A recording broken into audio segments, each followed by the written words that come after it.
Train the muscles, not the joints.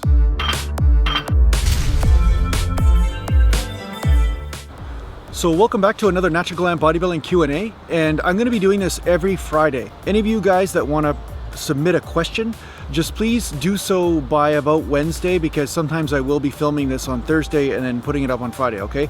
So also, I want you to put the comments down below on the YouTube videos. Don't send them to my inbox and email and all that, because it'll be easier for me just to access the comments if I can just scroll through the comments on the YouTube videos, and then I'll answer them that way, okay? So just put them down in the comments down below if you have a question, and just say, or tag, Q&A Friday, answer this there, okay? All right, so let's start. Okay, the first question is by Eddie Rigby, okay? And he sent this to my inbox, so don't do that anymore, Eddie. Don't do that anymore. Comment on the YouTube channel. At least help my YouTube channel out if you're gonna comment, okay? So yeah, comment down there, then I'll put the questions in on Friday, so thanks. But thanks for asking the question anyway. But anyway, Eddie's talking about, he's stuck at a bench press plateau. And he's warming up, with, okay, what does he have here? He has the bar for 15 reps. His rest is basically him changing the weight, putting the 25 pounds on the bar. Then he's doing 15 reps with 95 pounds, then he's rest, and then he's replacing the weight. Then he's doing another 115. So basically he's warming up, but it's almost like a circuit training. You see what I'm saying? Like what he's doing is that he's doing a set, then he's putting the weights on the bar and not really giving himself a chance to rest, and then going from one set to the next. So the truth is, Eddie, what you're doing is you're doing an extended giant set or a superset, whichever way you want to call it. It's like a giant set basically. So by the time you actually get to your lifts, you are a little bit pre-exhausted already. Okay, so the one thing I'd recommend is if you're going to do warm-ups, warm up, just do an easy set, okay? You're just doing 10 or 15 reps easily. You're not focusing on going into failure.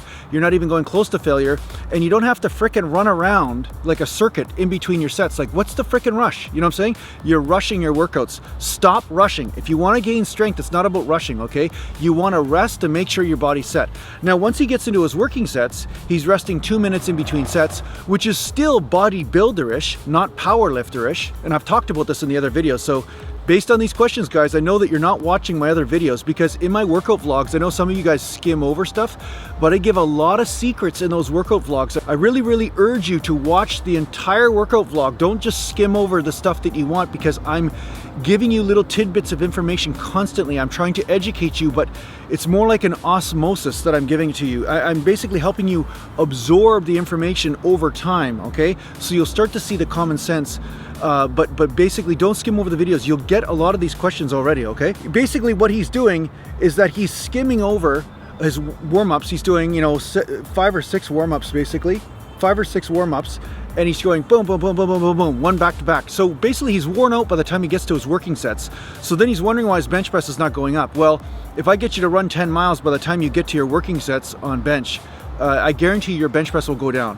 If you start a running program and you've never ran before and you just fatigue yourself, pre-exhaust yourself, your body will make what you do first the priority. Okay, so if you make cardio and your fatigue and cardio the priority, that's what your body will adapt to, okay? So I'm not saying cardio is bad or good, so let's get rid of that debate right now, because I know YouTube's full of that crap. But whatever you choose to push your body into, whatever stimulus you give it, that's what it will adapt to. And unfortunately, usually the first thing you give it is what it will adapt to. So warming up means just a set of 10 with something you could probably do 30, 40, 50 reps with. And then you do multiple sets like that as you move up in weight. You might move to 100 pounds, 140 pounds, 160 pounds, and then finally you get to your 180 or whatever it is that you're doing, but you just make sure you don't hit exhaustion or fatigue during those warm-up sets. They're just basically to get the oil in the machine, you know what I'm saying, to get the joints moving, okay? So stop rushing your warm-up, and second of all, you can rest longer in between sets than 2 minutes if you want to gain strength, okay? If you're doing a strength program, it's okay for you to vary up your rest. So some days rest up to 3 minutes, because that's what it takes in order for all the creatine supply and the nervous system to really get healed up and to really replenish, okay? So try that and see how that works, okay? I think this is gonna really help you out. Stop turning your workouts into a way of sweating, because bodybuilding and lifting weights and getting stronger has nothing to do with sweating. That's cardio, okay? Now the next question is from a guy named Dave Henson. He's asking how to squat. Now, again, this stuff is in my workout vlogs, so guys, please watch my workout vlogs. You'll see me squat, I'll show you the squat, you'll see what I'm doing, and I'll explain why I do what I do. Now, there's no one way to squat, okay? As much as there are a lot of people out there that'll tell you there's only one way to squat, there isn't. There is a way to squat for your specific purpose. Now, The problem is that some people think that they should squat all the way to the floor, even if it means they're resting on their joints. Now, if you're resting on your joints, what will happen is your joints at some point will give. And second of all, it actually takes the tension off the muscle, so your muscle doesn't grow as fast. So I've had one guy comment down in the comments down below, and he said he squatted ass to the grass his whole life, squatted really, really low, but he said he noticed that the guys that don't squat low actually tend to grow bigger legs than the guys that do. Well, this is why. It's because you're not actually resting at the bottom. You know, the guys that can squat really low might have you know, stronger joints or more flexible joints or something like that, but it doesn't really have a lot to do with bodybuilding. Okay, so how do you squat? You make sure you know, and I'm going to do this just vocally here because I'm not doing a tutorial here, but basically you slightly arch your back. You make sure your back is arched so the facets are sitting on top of each other in the spine. Okay, it's not this neutral position shit. A lot of guys talk about neutral position. No, it's not neutral position. There is no neutral position. Neutral means Jenga, so the back can go in any one direction, and then you can herniate a disc or pull a ligament. That's not what you want. You want the back to be stiff, arched, slightly arched, and then you come down with your butt leads first, like you're gonna sit your bum on a box. That's why these guys are doing box squats and stuff. It's not because the box is necessary. You know, the box is stupid in one way, but as far as a tutorial goes, it can actually assist you with learning to bring your butt back, to lead with the ass, not with the knees. The most common thing I see with people that first learn how to squat, they try to just bend their knees. They bend their knees, they don't come back with the bum.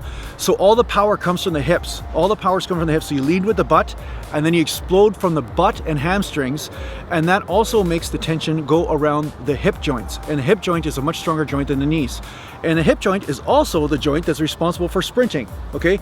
Most sprinting takes place from the explosion from the hamstring, right? The hamstring explodes. See, if I go back here, you can see this. Hamstring, butt, right? You know, it's like butt and hamstring. It's all, most of the rotations around here, it isn't about how hard you can push off your knees. It's not how hard you can push off your knees. That's not squatting, and that's not power, and that's not sprinting. Sprinting and power movement in nature is the deadlift and this. Running away from a predator, okay? So that's why squatting around the hips is really important. That's where most of your power should be centered, and that's the way I squat. So do I come all the way down? No, I come to about 90 degrees, and basically what I do is I feel where the muscle starts to transfer its stress onto the hip joints. Like I overstretch the hip joint because I keep my back arched, you see. A lot of guys are rounding their back. That's why they can squat really low. They're rounding their back so that way their knees are coming forward, and then they're taking the stress off the hamstring, which is bad for the knees, okay? They're rounding the back, and then the hamstring starts to get loosened up, and then the knees are taking the stress because the hamstring protects the knees. A lot of guys don't realize this. When the hamstring is tight, when your back is slightly arched, your hamstrings become tight, and then they pull the knee joint in really tight, and then they protect the knee joint, right? You round the lower back, hamstrings get loose and lax. Now the knee joint is relying on the vastus medialis, which is the small part of the knee, okay, to keep the knee in one piece. Now, ideally, you want the knee muscles, such as the medialis and the quad, to be working, and the hamstring together to keep that knee in one piece.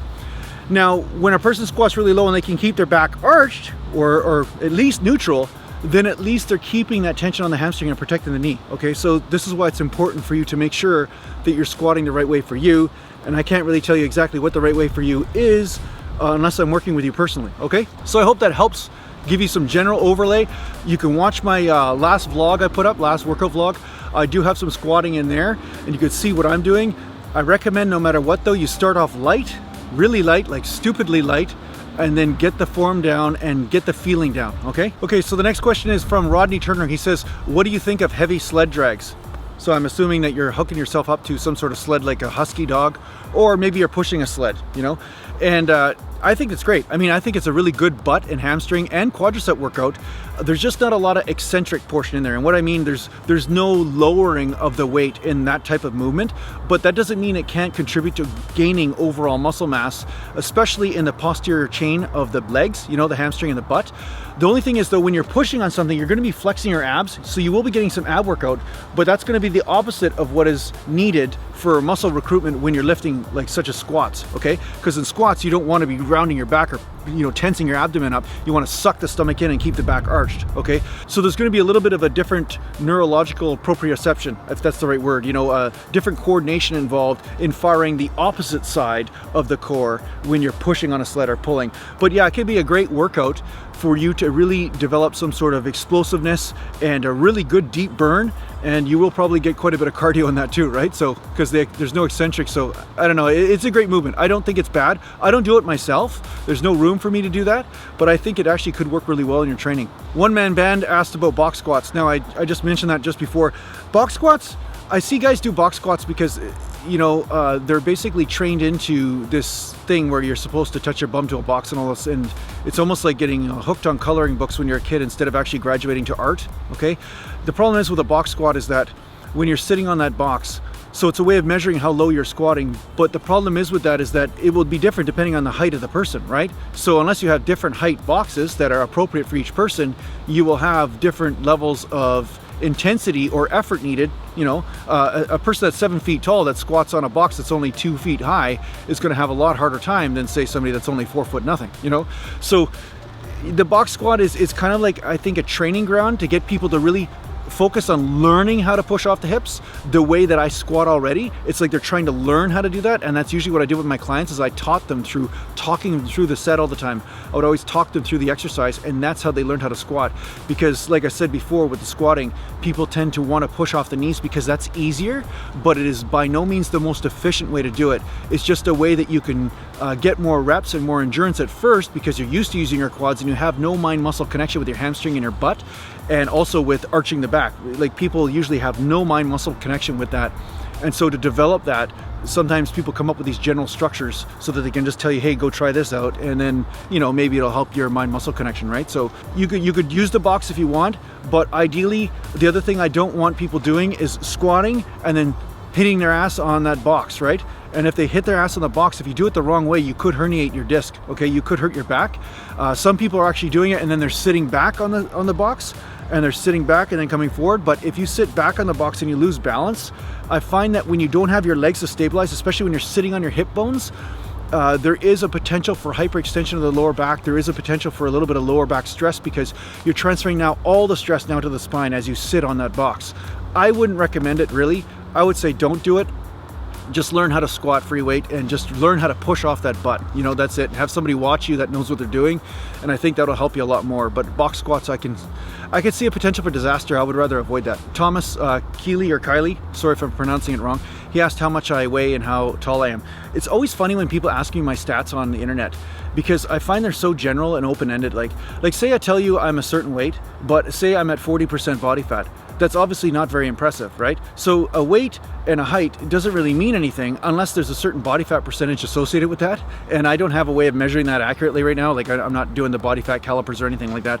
But I find that a lot of times people ask, you know, how big are your arms? Well, I know some elderly old ladies that have like 20-inch arms, but they're, you know, they're like, you know, those by Helens or whatever they talk about with the tricep waves, you know. So, you know, the thing is that this size is only as important as if it's quality size. You know what I'm saying?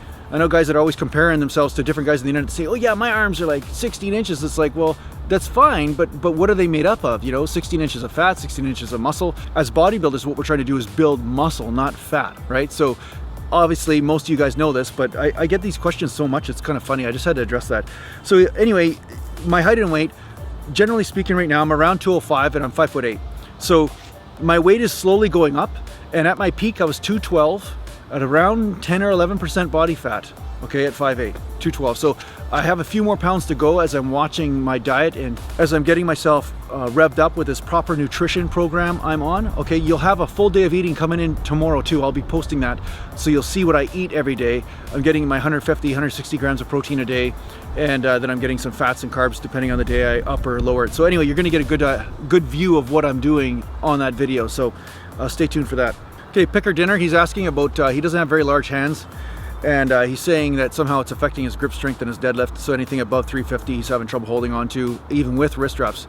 Honestly, Picker, I think you're using wrist straps wrong. I've seen guys do this where they use the wrist straps, but the wrist strap comes out from here, right? Wrist strap comes out from here, and then what they're doing is they're wrapping the wrist strap around the bar this way, so when they're putting their hands over this way, the bar just rolls out of their hands. So what you want to do is you want to take the wrist strap and you want to wrap it underneath the bar. So that way when you rev like a motorcycle, it actually tightens the wrist strap, okay? That should fix your problem.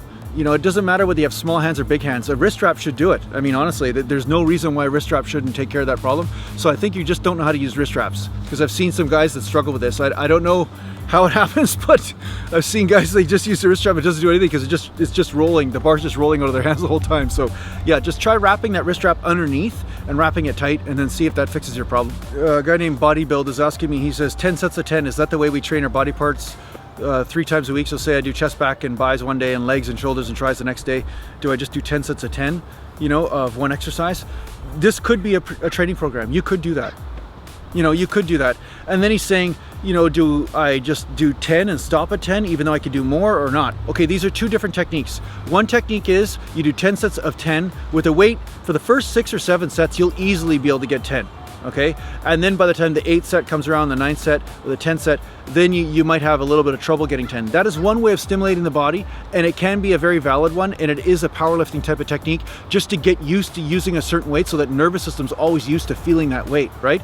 But if you're a bodybuilder, what you will do is you'll warm up first, you do all your warm-ups, then what you do is you do a weight that you can barely get 10, maybe you can get 11, but you barely get 10 with it, you know, and then the next set, you might use the same weight, and then you notice you get 9. Okay, now the next set you lower the weight just a little bit so that you're still at 10, and you keep on going, right? That's the way you would get 10, is that you always use the most amount of weight possible to get that 10 reps. That would be a bodybuilder way of perceiving that type of workout program, and that would lead you to more gains. I find that a lot of guys hold back because they have a program with certain numbers. I say screw it, just put as much effort as you can. Do as many reps as you can, force the body to adapt no matter what rep range you're in, and that's a better way to gain more muscle, right? Okay, Jim Dano, how's it going, man? You keep commenting on my videos all the time. You're talking about high reps possibly aggravating your injuries, so you're staying with lower rep ranges and stuff. The only reason why I think high reps might aggravate your injuries is because there is a tendency to speed up your reps when you're doing that. And I'm all about fast and explosive reps. I think they're great. I think they work the muscles really well. But if you do have some ligament or tendon problems in the area, that may cause some problems because there's too much instability. So the joint might be shaking back and forth, and it may be causing some sort of inflammation. That's one theory that could be happening. So if you're going too fast for the type of injuries that you might have, or instability in the area, that will cause some problems. So you want to slow your reps down then. You just want to slow the tempo down, which will work. And I think you suggested that as well. The other thing is your range of motion might be too extreme in some cases. You might be resting on the joints at the bottom. You might want to cater your range of motion around whatever injuries you have, or around what your joint lengths and ratios are, which I talk about all the time, hence the t-shirt, right? Train the muscles, not the joints. So you don't want to rest at the bottom on the joints. So, you know, I see a lot of guys in the gym, they're doing shoulder press, right? So people see me do shoulder press, they're like, Jason, you're just going to here and you're going to here. Why is that? Why aren't you coming to here? Well, because when I come from here to here, now I start to bring in the upper chest to bring this across, and my goal is to make the shoulder hit failure, not the chest. I want the shoulder to hit failure. I want the delt to hit failure. That's what I'm trying to grow. Now, the thing is, people they'll do the full rep up. Well, guess what they also do? They do the full rep down. So they go here, and then what they'll do sometimes when they're really tired, they'll just go in and they'll just rest on the joint. So the muscles aren't even flexed anymore, they're just resting on the joint, and that will cause the joint to take an amazing amount of tension and beating and abuse, okay? This will destroy the joint. If you're resting on the bottom on the joints, that will destroy the joint every time, no matter what rep range you choose to go into. Now, this is probably not the issue with you, because if you're doing super heavy weight, this would also cause a problem if you're resting at the bottom. But anyway, I just thought I'd address that just in case anybody wants to know. So yeah, just slow your rep range down. I think that'll probably take care of it. And there may be also some muscle knots in the area. And this is the other thing, get some massage therapy, because if you have muscle knots and you're getting a pump and the muscles are getting engorged full of blood, it might be accentuating maybe some muscular imbalances you might have in the area, or some you call them trigger points. In massage therapy, they call them trigger points, where the muscles like gets really knotted up and pulls wrong. It's kind of like there's strings pulling in the wrong way and then jamming the joint. So make sure you get some massage therapy that might actually help what's going on there, okay? Matas, or Mattis, whatever you want to call him. He says, do I ever do eccentrics? Yeah, I do eccentrics with lightweight. I'll do slow reps here and there, you know, slow reps on the way down on the last couple of reps or something like that. But I don't really believe in doing poundages that are over my max and doing some negatives. That's okay for you to do if you don't have any, you know, instability in your joints and stuff here and there as a challenge to your nervous system, but it does have a lot of risk to it, because you're using weight that is way above what your body's capable of, and you can tear something or pull something quite bad. So That's why you don't see me do heavy eccentrics, but I will do reps, and sometimes I'll just slow them down. So you've seen me do it in bicep curls. Sometimes I'll just slow it down and then do a real slow rep. Okay, pick or dinner. You always have a question, or 2 or 10 or 4. So thank you for commenting. He's asking about whether he's doing powerlifting type of exercises when he's not really hitting failure, but he's using a certain weight, like say 270 pounds. And then when he's doing hypertrophy type exercises where he's really, hitting failure and still getting the same rep range, is he hitting the same muscle fibers? And I'd say not really. They are 2 different techniques, but the focus really is on this channel is bodybuilding and building strength. And what I found is balls out effort is the most important, rather than obsessing about whether you're hitting the right range or not. I find that once in a while, the difference is with doing the non-failure type sets. Say you could do 270 pounds for 10 reps, right? And then you're going, as many as you can do is 10 reps. And the next set it's 8 reps, next set it's 6 reps. Before you know it, you're not getting any reps at all. You're basically only getting 2 and you're dying, right? Now with a powerlifting type technique, what you're doing is you're probably lifting a little bit lower weight, but you're saying, I want to hold on to this for a longer period of time. So my nervous system is getting more efficient at holding on to that weight and finding the right groove. So once in a while doing that, I think is good for nervous system training. But what you would do is classify it as nervous system training. So what I would do if I were you is that, sure, you do the hypertrophy sets where you hit failure, but then other times you will do sets where you say, I'm going to do 10 sets, but I'm just going to do easy, like 5 reps with something I could do 7 or 8 reps with.